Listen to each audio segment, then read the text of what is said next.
26 मार्च रोजी आहे रामनवमी आणि यंदाची रामनवमी सर्वार्थ सिद्धी योगात आणि रवी योगाच्या अद्भुत संयोगासह येत आहे. एवढंच नाही तर गुरुवारचा योग सुद्धा जुळून आलाय.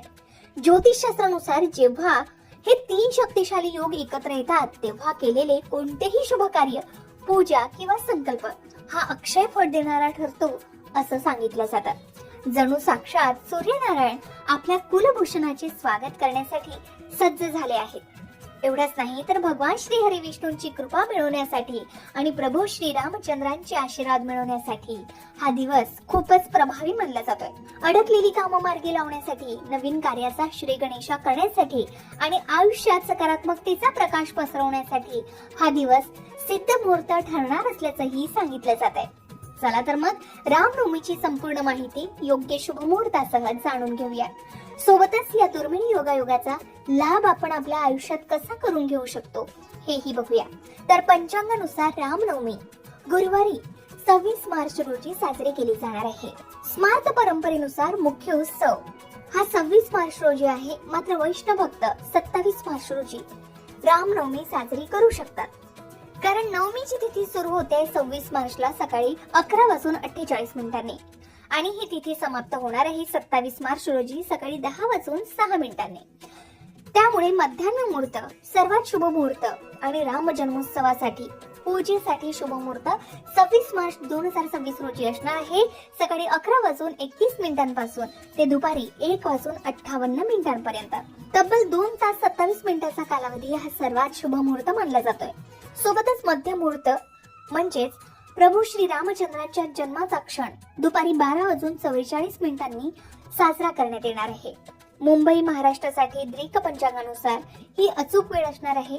या काळात राम जन्मोत्सव, पूजा आणि जप केले जाऊ शकतात. या काळात केलेली पूजा ही दुप्पट फळ देणारी मानली गेली. सोबतच आपण राम जन्मोत्सवाच्या दिवशी म्हणजे रामनवमीच्या दिवशी ब्रह्ममुहूर्तात उठावं, स्नान करावं, स्वच्छ वस्त्र परिधान करावे, घरात गंगाजल आणि गोमूत्र शिंपडून दाराला तोरण लावावं, पूर्वेकडे तोंड करून बसावं, उजव्या हातात पाणी घेऊन संकल्प करावा की माझ्या हेतूसाठी राम जन्मोत्सवाचं व्रत मी करतो आहे किंवा रामनवमीचं हे व्रत मी करतो आहे असं म्हणत संकल्प करून कलश स्थापना आणि अभिषेक करावा. प्रभू श्री रामचंद्रांची मूर्ती घ्यावी, त्याच्या समोर कलश ठेवावा, पंचामृतानं प्रभू श्री रामचंद्रांच्या मूर्तीला अभिषेक करावा. आपल्याकडे रामाची मूर्ती नसेल तर बाळ श्रीकृष्णाच्या मूर्तीला आपण अभिषेक घालू शकता. त्यानंतर तुळशीपत्र, चंदन लावून वस्त्र आणि फुले अर्पण करून पंचोपचारे किंवा षोडशोपचारे पूजा करावी. पूजा झाल्यानंतर आपण ओम श्री रामाय नमः या मंत्राचा 108 वेळा जप करावा. शक्य असेल तर रामरक्षा स्तोत्र किंवा रामचरितमानस बालकांड वाचावे. किमान आपण 11 वेळा हे वाचन करू शकता. मध्यान्ह मुहूर्तात म्हणजे प्रभू श्री राम जन्मोत्सवाच्या वेळी सकाळी 11:51 पासून ते दुपारी 1:58 दरम्यान आपण शंख वाजवून प्रभू श्री रामचंद्रांचा जयघोष करू शकता. रामाची मूर्ती पाळण्यात ठेवून आपण यावेळी राम जन्मोत्सव सुद्धा साजरा करू शकतो. राम जन्मोत्सवाचा विधी पार पडला की कापूर किंवा तुपाचा दिवा लावून प्रभू श्री रामचंद्रांची आरती करावी, नैवेद्य दाखवावा आणि प्रसाद वाटप करावा. हा विधी आपण घरच्या घरी अगदी सोप्या पद्धतीनेही करू शकता. याचबरोबर रामनवमीच्या दिवशी काही विशेष उपाय केले जाऊ शकतात. ते म्हणजे दिवसभर राम राम किंवा ओम श्री रामाय नमः या मंत्राचा जप करू शकता. यामुळे सर्व संकट दूर होतात. सकाळी आणि संध्याकाळी रामरक्षा स्तोत्राचं पठण करू शकता. यामुळे रोग, भय, शत्रू नष्ट होतात. या दिवशी दान केल्यानं पुत्रप्राप्ती आणि समृद्धीसाठी आशीर्वाद मिळतात.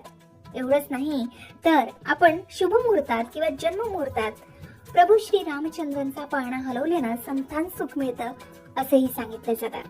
या दिवशी बालकांड ऐकल्यानं मन शांत होतं आणि आयुष्यात यश येतं. त्याचबरोबर अनेक जण या दिवशी निर्जला व्रतही करतात, रामरक्षा स्तोत्राचं पठण करतात. आपण सुद्धा या दिवशी संतान प्राप्तीसाठी निर्जला व्रत करू शकता आणि 11 वेळा रामरक्षा स्तोत्राचं पठण करू शकता.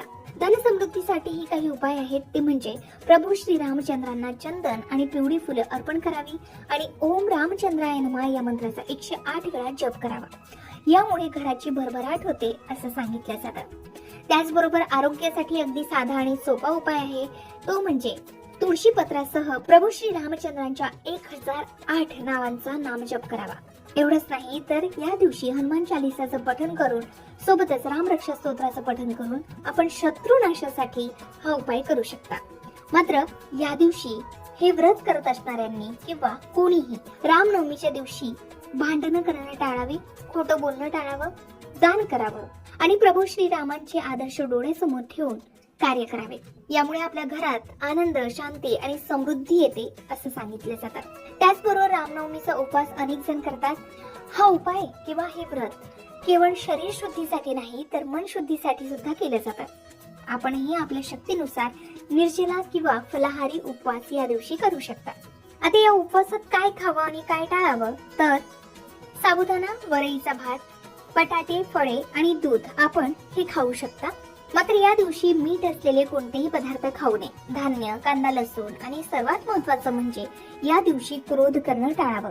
असं म्हणतात की अन्नापेक्षा आपल्या शब्दांचा गोडवा असणं हेच प्रभू श्री रामचंद्रांना अधिक प्रिय आहे. त्याचबरोबर आधी सांगितल्याप्रमाणे अगदी घरच्या घरी आपण पूजा करू शकता. आपल्या घरी प्रभू श्री राम जन्मोत्सव साजरा करू शकता. या दिवशी अगदी काहीही जमलं नाही तरी आपण या दिवशी रामरक्षा स्तोत्राचं पठण 11 वेळा आवर्जून करावं. यामुळे संपूर्ण व्रताचं फळ मिळतं असंही सांगितलं जातं.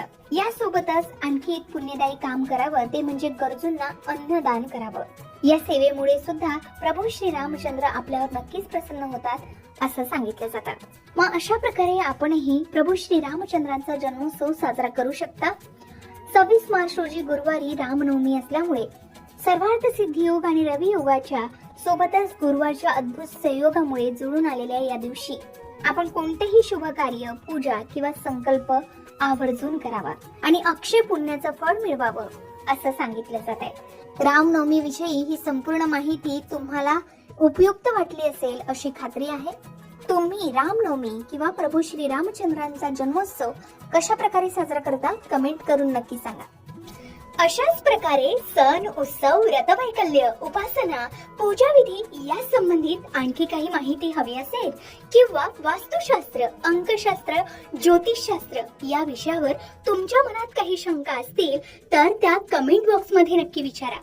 तसेच तुम्हाला आणखी कोणत्या विषयांवरची व्हिडिओ ऐकायला आवडतील हेही आम्हाला कमेंट करून जरूर कळवा. या सर्व विषयांवर योग्य आणि संपूर्ण मार्गदर्शन तुमच्यापर्यंत पोहोचवण्याचा आमचा हा प्रयत्न नेहमीच राहील, म्हणून कमेंट करायला विसरू नका.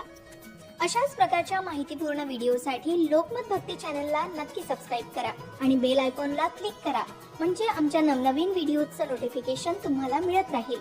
तसेच योग्य आध्यात्मिक मार्गदर्शनासाठी लोकमत भक्तीच्या फेसबुक पेज आणि इन्स्टा पेजला लाईक आणि फॉलो करायला विसरू नका.